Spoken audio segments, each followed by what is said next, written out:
Magandang buhay mga kapatid at ngayon ipapakita natin ang ating ginawang setup ng truffle pond para sa ating mga crayfish.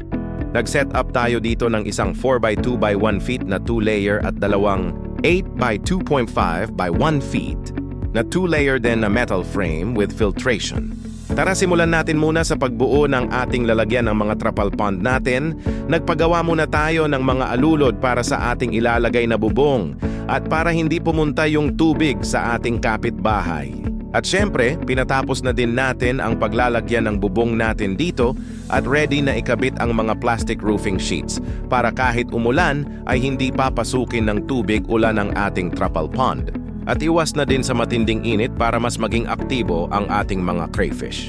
At sunod naglatag na din tayo ng kuryente para sa ating mga saksakan ng ating submersible pump at mga ilaw. Naglagay tayo dito ng tatlong 10 watts na LED para tipid sa kuryente. At ayan, natapos na ang ating mga ilaw, nakakabit na lahat pati ang mga saksakan. Buo na ang paglalagyan natin ng truffle pond. May magandang bubong na at maaliwalas na pwesto para sa ating truffle pond. Kaya pinadala na agad natin ang ating pinagawang truffle pond kahit gabi na upang ma-set up na natin ito. Inuna muna natin ipasok ang maliit nating truffle pond at dito natin ilalagay ang mga breeder natin. Tapos sinunod na natin ang dalawang malaki nating truffle pond at saktong-sakto ang sukat dito sa pinagawa nating lagayan nila. Madami-dami tayong mailalagay dito na mga juveniles at yung ating mga nasa 3 to 4.5 inches na crayfish. Sobrang solid ang pagkakagawa nito, makapalang lona, kaya matibay at siguradong tatagal ito sa atin. May submersible sa ilalim paakyat at pababa naman ang tubig sa second layer para paikot-ikot lang ang tubig dito at nilagyan na din natin ng overflow kung sakaling magka-aberya ang ating pump upang hindi maubusan ng tubig sa ating truffle pond. At ngayon lalagyan na natin ng tubig lahat para ma-water treatment na natin ito at maalis ang mga chemical at amoy ng trapal upang ligtas ang ating mga crayfish. Ang tubig namin dito ay galing sa bundok kaya neutral ang pH level niya na 7.0. Kaya kahit diretso ito sa pond ay ayos lang dahil pure water ito at walang chlorine.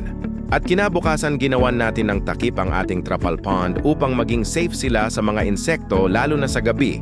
Sinunod na natin ang ating mga filter media, nilagyan natin ng 8D filter foam, quartz bacteria house, ceramic biological ring, lava crushed stone, at syempre ang importante sa lahat ang ating activated carbon biological filter para hindi bumaho ang tubig natin. At ngayon nilagyan na din natin ng dahon ng saging at dahon ng talisay lahat upang mas mapabilis ang ating pag-water treatment sa truffle pond natin. Na-itest na din natin lahat kung may water leak at lahat ay okay naman, kaya ibabad lang natin ito hanggang bukas ng gabi bago natin ito lagyan ng panibagong tubig. Ito na na-drain na natin ang tubig na pinagbabaran natin kahapon at may bagong tubig na. Nilagyan na din natin ng PVC hides at dahon ng talisay, kaya bukas pwede na natin lagyan ito ng ating mga crayfish.